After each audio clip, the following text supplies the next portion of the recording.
Welcome back to Prime Your Midlife. And today we've got Michael Edwards from the Northern Affinity. And today we're going to talk about priorities and how do we wrestle that balance between job, family, husband, father, and trying to get them all working in synchronicity. It's perhaps something that you struggle with.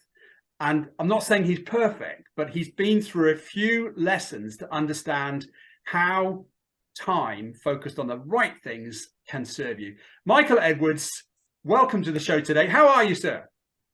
Great. Thank you, Chris. Thank you for joining me. And I would also like to point out I am definitely not perfect on these things. I think like anything, you learn your lessons as you go along. So improved and improving, but definitely not perfect. Well, I've heard a few things already in part of our preamble that suggest that you've learned a few things there and maybe realized some of the areas that are now enabling you to think more positively. Just tell us in a sentence, the Northern Affinity, it's a great thing, but somebody in the South or somebody in a different part of the UK has probably never heard of it before. So just to enable the audience to understand, what is the Northern Affinity to you, Michael? Yeah, very, very simply, it's a collaboration group. It's a community of business people who come together to support each other, to work together, to collaborate on projects, and just generally understand the challenges that we all go through and try to help each other through that. And that's the community we are building. That's the kind of focus of what we do, and doing it in various different ways through events and online platforms and everything like that. And it's more for the sort of self-employed SME type business person. Is that fair?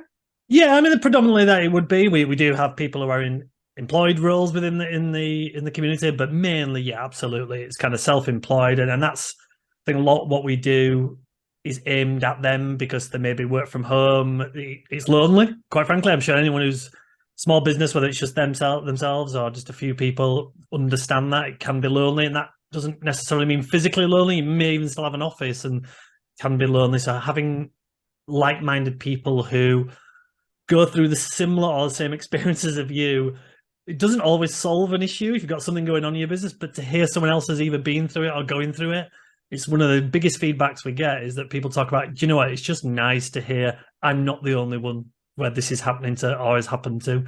So trying to create that environment where people understand, yeah, there's other people around you going through the same thing. Okay, well, give the audience some perspective. The Northern Affinity, you've got co-working days, you've got networking days, you've got events, you've got a podcast. This is the army of people around you, Michael, isn't there, helping all this happen? Is that right? Or is it just yourself? So I get kind of both things, I reckon. It is just me in terms of physically within the business, I guess. Technically, I have had employees before. People may have heard of the Kickstart scheme. That was kind of something that came after the pandemic, and I had people through that for 6 months at a time, which was great. But for me, I guess there's two elements to this. We outsource certain things that I need doing. Now, the great thing I've got is I've got a community full of people who are great at doing things. So whether it's marketing, social media, admin, finance, all that kind of stuff that most people need in their business, I've got a group of people who are part of what we do anyway. So to have them working on what we do is just, yeah, great. And you can get experts in there, what they do. So yes, it's, I guess, me doing the business stuff internally, but I do have people around me. And then kind of on top of that as well, the nature of the people we have in the group, the collaboration, the community, they all do stuff to help me. I can't go to every single event. I can't be at everything. They will host things. They will help people when they are there, all that kind of stuff. So it's a nice business to be in from that point of view. It kind of got this wider community, as I keep using that word, of people. So yes, only me, but it feels like more than that. Well, it's been 5 years already. Talk to me about the point when you decided this was something that was going to become a thing. What were you doing? Where were you? And how long did it take you to think, right, I am going to do this? Yeah, so for me, I guess the story kind of goes back a little bit, God, maybe 6 or 7 years actually now, in corporate job that, again, I think it's probably a very similar story for a lot of people. Start in the corporate world, might be one or two different businesses, go through that experience. And for me, there's a big kind of change in my life, which is, I think, probably very common for people. I had a child, obviously not me physically, but my wife did, and my son was born approaching 8 years ago now. And that kind of changes your perspective, I think, on a lot of things. And I had a year or so of doing a job where I was leaving on a morning as he was getting up and getting home as he was going to bed, and that just didn't feel right. It's not what I wanted to do. I felt like, and there's reasons why that was that I didn't particularly agree with. But anyway, it felt like I needed to do something different. And what I first did is set up my own business in the finance world, because that's my background, financial services. So I did that for a couple of years. Very, very long story short, I realized after about a year and a half, 2 years of doing it, I really don't like finance. Why am I doing this? And the Northern Affinity was kind of born from there. And it is basically my experiences of going out and doing networking and all that stuff that people do when you've got your own business. And I felt there was a different way of doing things, maybe a bit more modern way of doing things, a more fun way of doing things as well, enjoyable. And then it was kind of, well, how do I make this into a business? How do I do that? And that started, when it did, and it was a sudden realization that I really, really enjoy this, because we were kind of, I was joking with someone earlier about my job is just talking to people. And it's not the only thing I do. I wish it was, but it's not. But just finding out about people, about their business, about the good things, the bad things, the challenges, the wins. That is kind of what I do now. And that's really, really fun. It's really motivating. And it's really enjoyable. And that's what I wanted. And I'm sure that is the same for a lot of people.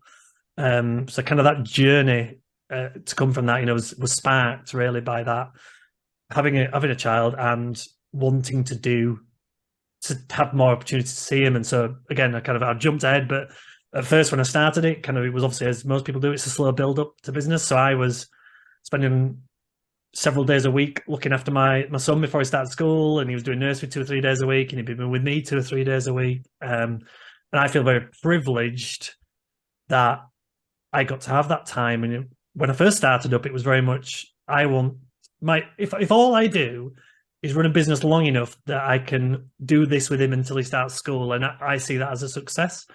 Now, fortunately, we passed that, and it's a little bit further down the line, which is nice. But that was my first aim, and like I said, I genuinely feel privileged that I got to spend that time with him when he was very young. That, quite frankly, a lot of parents don't get now, but specifically dads as well, obviously, historically, especially, don't get to. So I had that, and that for me was the win. So it's kind of bonus time now. And that's the way I see things. Well, what would have happened if Ben hadn't come along? And you can sort of look backwards now and think about that job that you were in. Do you think you would have just carried on in comfort zone and continuing the rhythm of going to work, coming home? Did Ben light a spark that was in you, or did he create the spark that you never knew was there?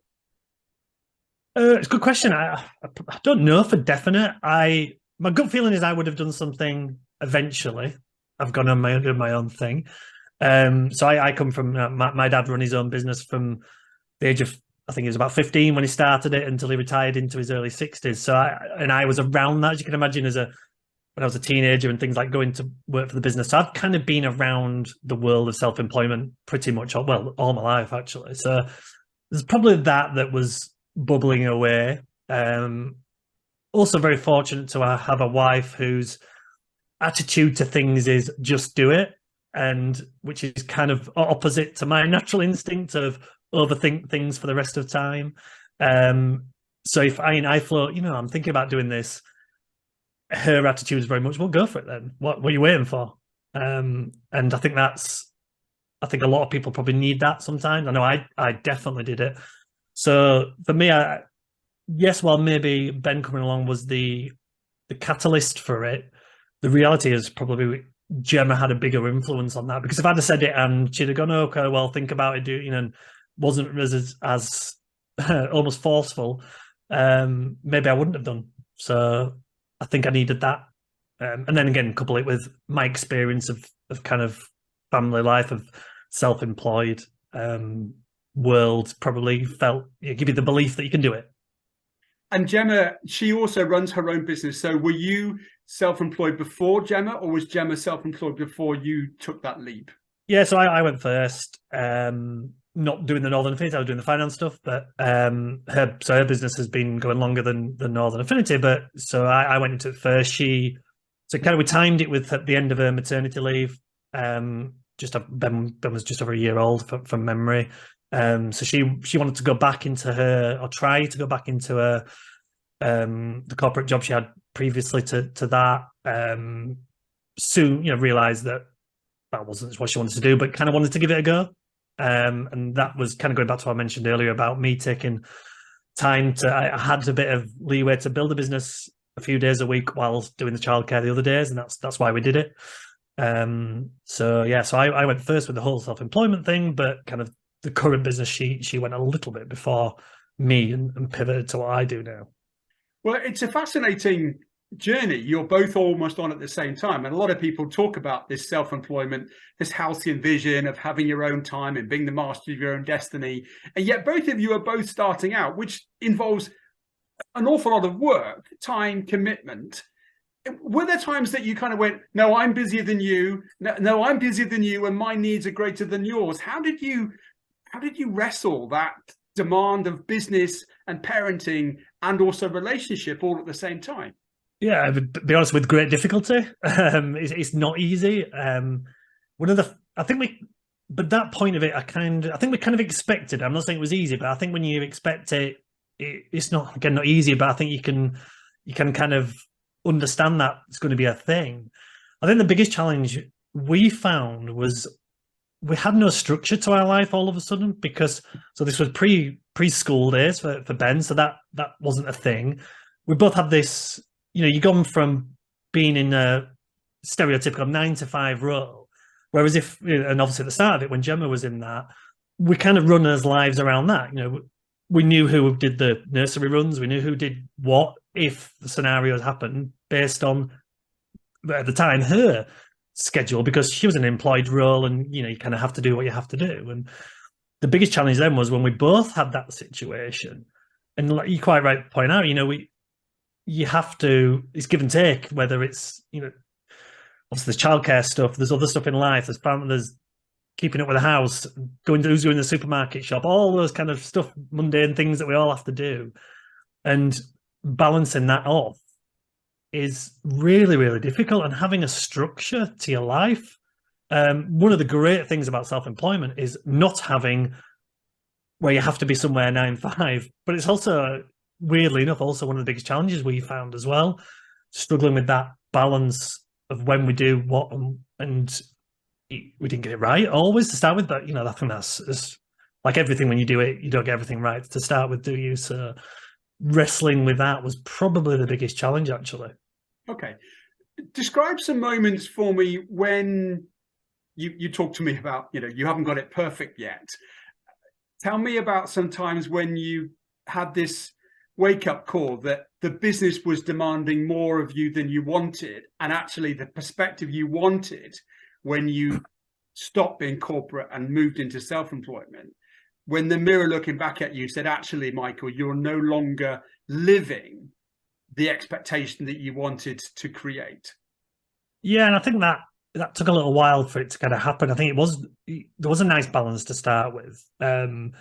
I think for me, as kind of rightly said, we both got busier and the business has started to grow a little bit, and more stuff to do, basically, and more things to do. And one of the good and bad things about modern world is you're always connected. There's always something to do, and we carry these things around with us that have, you can pretty much run your business from with the phone. And I know, and I'm guilty of not being present in moments that I should be present with, whether it's, we're out for a meal as a family, or we're just down the park, or whatever we're doing. I would be distracted either physically. I am replying to an email on my phone, and little boy's kicking the ball to me. I'm saying, "Oh, hold on 1 minute. I'll just doing this," or just mentally, I'm not in the moment. I'm thinking about the event that's coming up tomorrow, whatever it might be. I know I have 100% been guilty of that, and it took me a long time, firstly, to accept that, I guess, and realize that myself. I didn't, and I have done recently-ish, I guess, in the last year or so. And I think the problem is these habits have formed, and I'm sure we're all guilty, a lot of people are guilty of this, of it's just easy to quickly check your emails or your LinkedIn or whatever it is. And I think you have to almost artificially stop yourself doing those things. So for me, the point where I really realized is that there's a brilliant book called Stolen Focus. I don't know if you've come across it, by a guy called Johan Hari. And it's predominantly around how things like social media, but phones and everything like that is essentially designed to steal our focus from what we're doing. And it really resonated with me when I listened to the audio version of the book, and I was like, oh God, that is me. That is me. This is the things I'm guilty of these things. So it's kind of artificially take those things away. So, he talks in the book about phone jails. Me couldn't be aware of them. It's a little plastic box. Essentially, you put your phone in, set a timer, and you can't look at it. It's great for losing habits. Related to that, something I've done. I mean, this is literally the last few months where I now have two phones. Whilst the convenience of having everything on one phone is great, I have a personal phone, which is it's a phone and text and some sport apps, and that's about it. And then I have it's my previous phone, which is not actually connected as a phone line, but it has all my work emails, my work social media, etc., etc. And when I'm not working, that is off. So that could be, when we're recording this, we're during the school holidays in April. Yesterday, I was with my son all day. That phone was off all day. It might have been a working day, but it was off because I was there. And I only had my normal phone with me, and weekends and evenings and all that kind of stuff as well now. So you realize soon when you do that, nothing's ever as urgent as you think. People aren't expecting to reply to that email straight away. They're just not, or to that, whatever you need to do. It happened to me this morning. So I didn't check my emails from Monday evening, and we're recording this. It's Wednesday now. And I turned my emails on this Wednesday morning. I had about 50 emails in my inbox. I deleted without having to even read them, based on I knew what they were, mainly kind of not spam as such, but kind of marketing things and things like that. I had 3 emails that I had to do anything with. It's like, well, that took me 10 minutes this morning. It's so you don't have to, and it's always nice to have that realization. It's not as important as you think. So that perspective on things has been big for me. And what about your commitment with Gemma? Have you made this contractual commitment together to both say, we're both going to have a phone-free day, we're both going to have uninterrupted time where it's just the 3 of us? Or has that something that she kind of comes kicking and screaming into the commitment stage? No, I think she's always been better at me at that anyway. I think I've been more guilty of it. And weirdly enough, something we've brought in recently as a hat, we don't call it house rules, because I think rules sounds like you're enforcing things, but habits where we look at to make sure we're all. So some of them are for the little one, and making his bed and opening his curtains in the morning, little things that just to get him used to kind of a little bit of responsibility, I guess. But also for us, so we do 2 pieces of exercise per week together, all 3 of us, as an example. And that could be just going for a walk. It's not an hour in the gym pumping iron type of exercise. We'll go in the garden, have a little kick around together as 3, things like that we brought in. So it kind of getting the good habits again. And I'm a massive believer in habits and how important they are, good and bad, and trying to change them. So we've tried to do that just to help ourselves a little bit. Like I said, I know I've been the worst of that, so I'm not bringing Gemma along for that ride. Has not really been a problem, to be honest. And what about your dad? You talked about that time that he spent in self-employment and running his own business. Was he a great advocate of priorities and boundaries and giving you the focus that you felt you needed as his son? Or was there something there that you're looking back on going, I don't want to also repeat that as a lesson that you've observed? Yes, I think so I think yes, in a way. So my dad was, he worked more hours than I will do in my life. I have no doubt about that. He was part of it. I'm an early riser. People who know me, I'm up at 5 a.m. every day. And that has come from my dad, because my dad used to leave he always used to leave for work at 6:30 every morning. I used to get up at 6, even as like a kid and a teenager, spend half an hour with my dad in the morning. And he would always get home about 6:30, 7:15 at night. And he did that 6 days a week.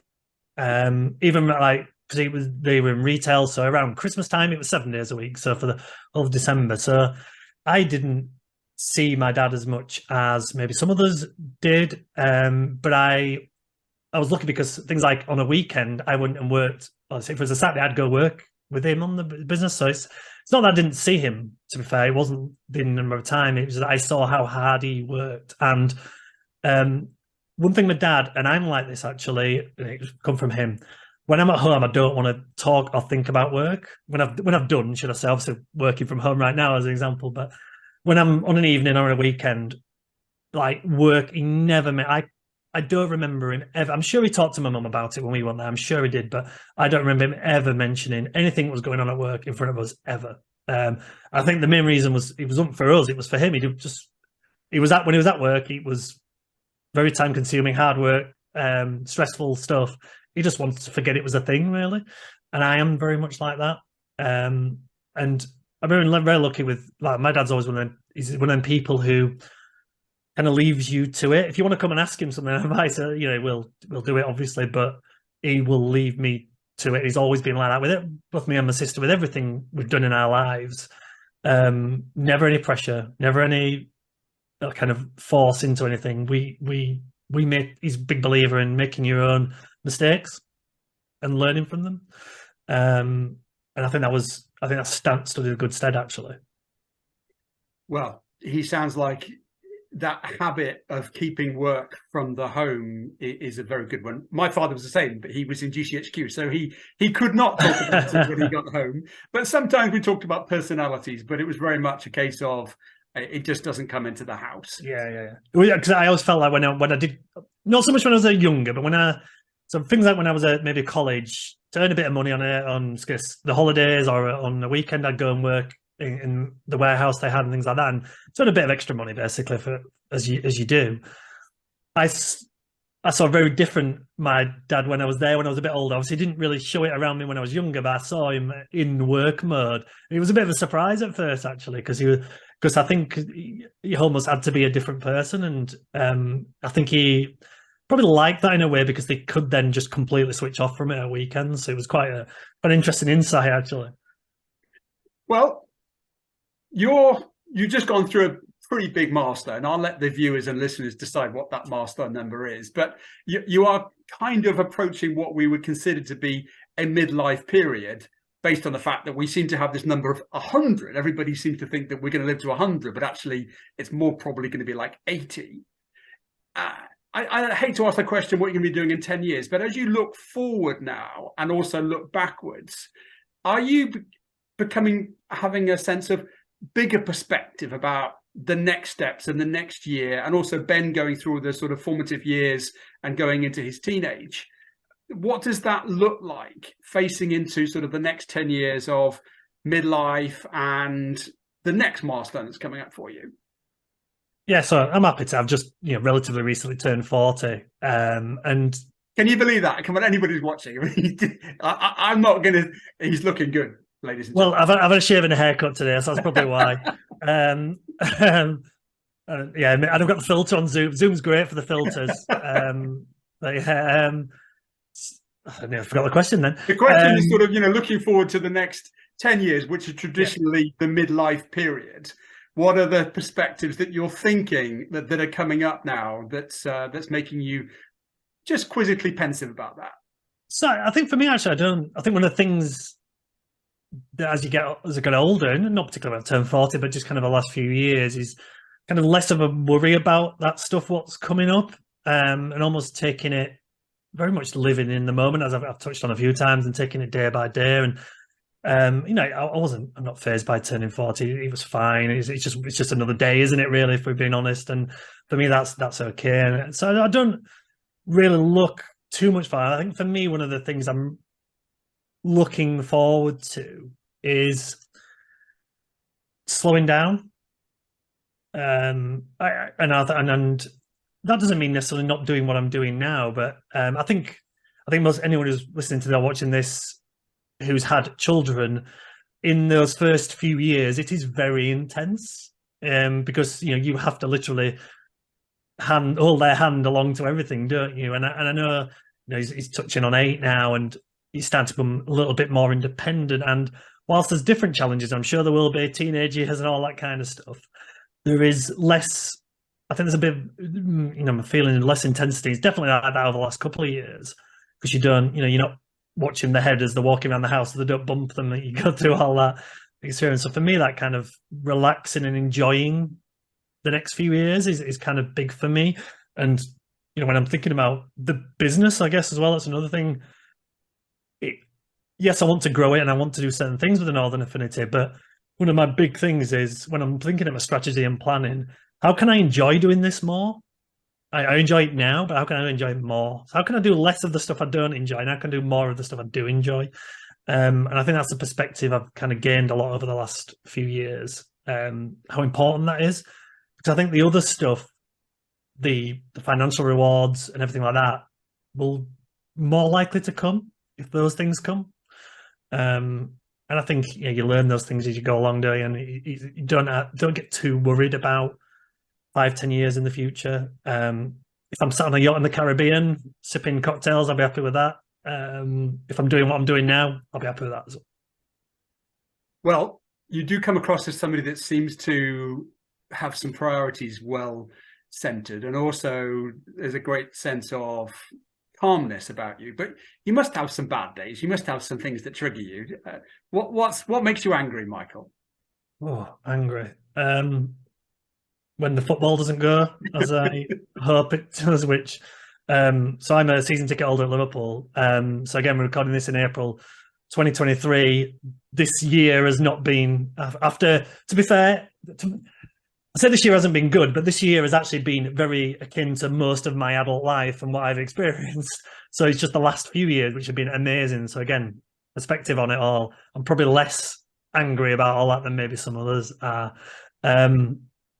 I think for me, the thing that gets me is when time is a big thing. I respect in other people's time, be on time for everything. I'd rather be an hour early for something than a minute late. That's my attitude. Again, I get this from my dad, and thankfully I have calmed down a little bit on that. It used to really wind me up, and I'd find myself like, if I'm going somewhere, I've got a meeting and I might be 1 minute late, I'm like gripping onto the steering wheel for dear life and weaving through traffic and all sorts, just because I hate that. So I almost get angry with myself for getting angry about that previously. But I don't think I get angry about anything anymore, because I think, I don't know if it's a cliche or if it's true, but I think you do care less about stuff as you get older. Mm-hmm. And that doesn't mean you don't care about things, but probably care less is the wrong way of saying it, but it gets to you less. It does me anyway. It's definitely got to me less. So I can't think of anything really that gets me particularly angry. Like I said, the football and not going well, that does. Well, to be fair, it may not have been your best season, but I do remember a certain scoreline which was 7-1, which was probably a fairly, it's a bit of a milestone in terms of two teams that fight to the death sometimes about results. Yeah, and so on that, so my son was at that game with me. So I speaking of my dad, I go to the football with my dad, which is great. I love that. Again, I'm 40 and still spend quite a lot of time with my dad because we're going around to the football. But my dad also likes my little boy going, so he's been to a few matches now, and he was at that day. So for me, that's the thing. I'm probably talking about looking forward to things. He's really getting into something now, and assuming he stays interested in it, like I did, and I still am now. I am so looking forward to the next however many years of doing the things that I've done. I've had very fortunate to do with my dad and to do with my son, and that will be a priority for me over the coming years. Now I've been all over Europe to various different cities around Europe and all over the UK obviously as well. And I think that has so many memories, so many experiences, and that's what I want. So that's the thing that I'm going back to the look forward thing over the next 10 years. I'm really looking forward to that actually, and him getting involved in that. I'm looking forward to when he's old enough and we can go for a pint before the game and stuff like that. Not to wish my next 10 years of my life away, but just things about that that's just, yeah, I'm looking forward to. Yeah, even in the toughest of seasons, which I know you're having, there are still some things to be grateful for. Yeah. Now, just thinking about the Northern Affinity, by the way, at northernaffinity.co.uk, if you'd like to go to it, they're just some great co-working days and some really good opportunities just to learn. Just go to the platform and you can see just how much Michael gives to anybody that wants to consume it. What does that look like for you in terms of success? So success for me is, I guess, the basic premise of what we're doing now, but on a bigger scale. There's things that I want to do that we need a degree of quantity, I guess, to be able to do. So we're about 130 businesses now in the community, give or take. I don't know exactly what the number is, but I know that if we had 500 in the business, I know there's all sorts of things we could do more and more. You know, it gives a bigger platform for everyone, because that's the other thing I've not really talked about. That for me, giving a platform to the people in the group is so important. Giving them an opportunity to be known for what they do and who they are matters so much. And yes, we do the events and all that kind of thing, but that's almost a byproduct for me for the main aim of what we do. And I think if we had 500 people in the business, the platform gets bigger. The events that we can do, the speaker opportunities, all that kind of thing gets bigger. 500 people know more than 130 people. It kind of is kind of obvious as well, isn't it? So everything gets amplified. And I said, I don't know what that almost critical mass number is for that. I don't know, but just using 500 examples. So for me, we will evolve. You can imagine with COVID how much we've evolved over the last 2 or 3 years anyway. We will evolve what we do, how we do it, the platforms we use and all that kind of stuff. But the basic premise will stay the same. And so to me, growing that quantity of the right people, obviously, is the aim. And the work I've been doing over the last year or 18 months, a big part of it is to be ready for that. I'm really relatively confident that, let's say somehow we got 250 new businesses joined us today. Apart from a little bit of a short-term extra staying up till God knows what time in the morning to get everything put in place, the actual day-to-day would not change. Everything would be, we've got systems, processes, everything in place that will mean we won't have to change. I don't think we will. And that's been the aim. So I'm confident now that push, we can go for it now. And that's very much going to be my aim over, well, the rest of 23 and 24 will all be about growth because of what it can offer the people in the group. The more people we have, the stronger we are. Mm. The thing that I always see, Michael, is that there's a line of quality also going through that, and collaboration is king. How are you going to keep yourself from being tempted into something that is a good win, either personally or monetarily, versus the benefit for the Northern Affinity as a collegiate group? Yes, it's a really good question. It's something that was really important actually in the first kind of 18 months or so of what we're doing. So I think when you're a new business, you are finding your voice. You are working out who you are and what you are about and your strengths and your weaknesses and all that kind of stuff. And it takes time. So when we first started, we were attracting lots of interest. People want to know more about, which is wonderful. I remember it came from a conversation with someone said to me, make sure you have the right people in the group, because the early adopters, if you like, will dictate the future, the culture of what you've got. So that really stuck with me. And I said no to about 20 to 30 people. I can't remember the exact number in the first year or so joining the group. And it wasn't anything to do with them personally or anything like that. There's nothing personal, but it was, I didn't feel that they were right for what we're trying to achieve. We're not about how many referrals, how many leads can we get for each other. That's a byproduct of the coming together stuff for me. So I focused on keeping that quality and having the right people, and I didn't always get it right. I'll be honest, but I think we got it right more often than not, which was kind of the aim, really. And what's happened probably in the last year or so is I don't think I've had to say no to anyone, and it's not because I wouldn't. It's because I've not needed to. Because I think a couple of facts. I think we've found our voice. I've mentioned the word community quite a lot today, and I use that word all the time. And I think that word kind of indicates what we're about to people, as well as the other things we talk about. And on the flip side, the people in the group also know what we are.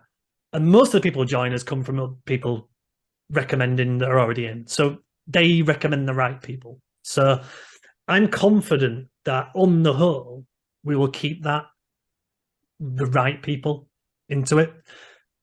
And even if the odd one slips through the net, as it were, because we've got such a strong culture of the people in it already, those people who don't will almost kind of drift away anyway because it won't be for them. So it becomes self-policing to an extent. And I'm not saying I'm not watching it and keeping an eye on it. Of course I am, but my experience is I've not really had to do much with that recently. And I'm hoping if that mass goes up, I might have to be more aware of it, of course. But kind of experienced it in the early stages, so I'm fairly confident we'll be okay with that. Well, from what I see, you're definitely holding yourself accountable to that. Really, is it a tribe of people that you want to be a part of? And when you go to those places or you go to the events, you get that sense of community and sense of collaboration. So far, so good, 5 years. And I'm sure that the next 5 years will continue to mirror that success. We always ask people to give 3 fundamentals that are your success points. And today we've really been focusing on priorities and making things important and creating those boundaries between work and life or work and relationships.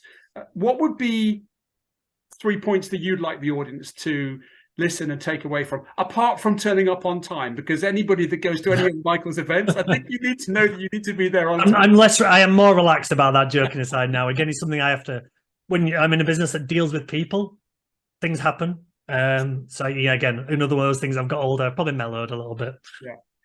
What would they be? Your 3 takeaways that you'd like to leave people with? So for me, make sure whatever you're doing, enjoy it.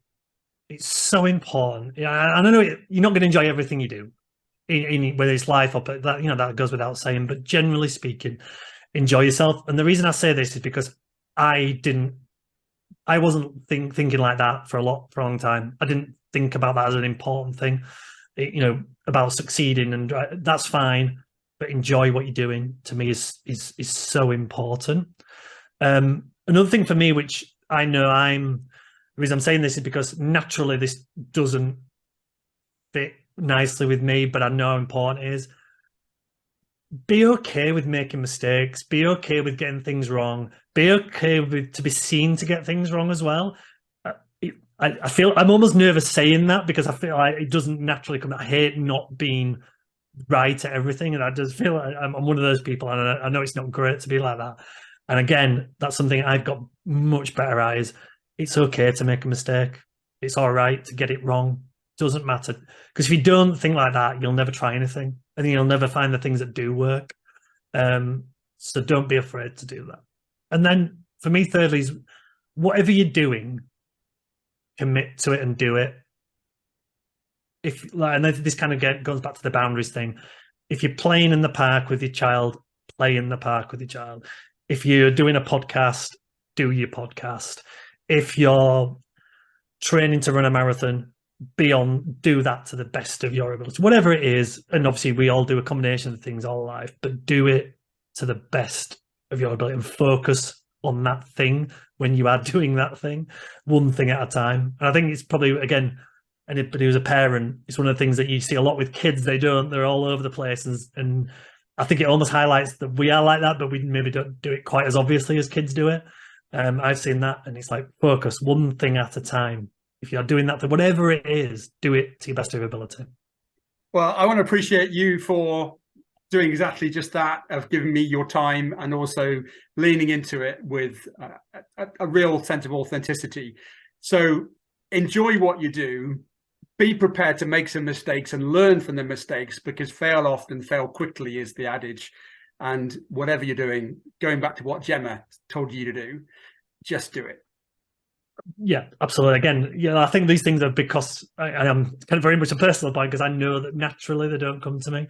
And I think that's actually probably maybe a slightly side point as well, is knowing your strengths and your weaknesses as well. And it's okay to have weaknesses. Probably, if we're all reality, we've probably got more weaknesses than strengths, a lot of us, and that's fine. It's okay. Don't hide. Don't worry about them. You decide to either just embrace that or work on them. Just work on them. Get better and listen, read, talk to people, whatever it is that you need to do to kind of get back to that. Be okay. You're not going to be brilliant at everything, because being brilliant at one thing is probably enough, and then being good enough at some stuff and accepting you're not very good at everything else, that's all right as well. You'll probably do quite well with that. Yeah. Well, completely go and find the northernaffinity.co.uk. There is so much content on there. There's webinars on how-tos, lessons to learn, all kinds of podcasts on there. Just consume some of it. Go along to the events. I know I'll be going to your networking event later on in April, so I look forward to seeing that. But for now, Michael, I really want to appreciate you for your time and all the things that you're doing for the good old North. And if you're in the South, well, come to the North and you can experience some of this tribe, community, and collaboration that Michael fosters and enables us to do. Thank you. Thank you very much.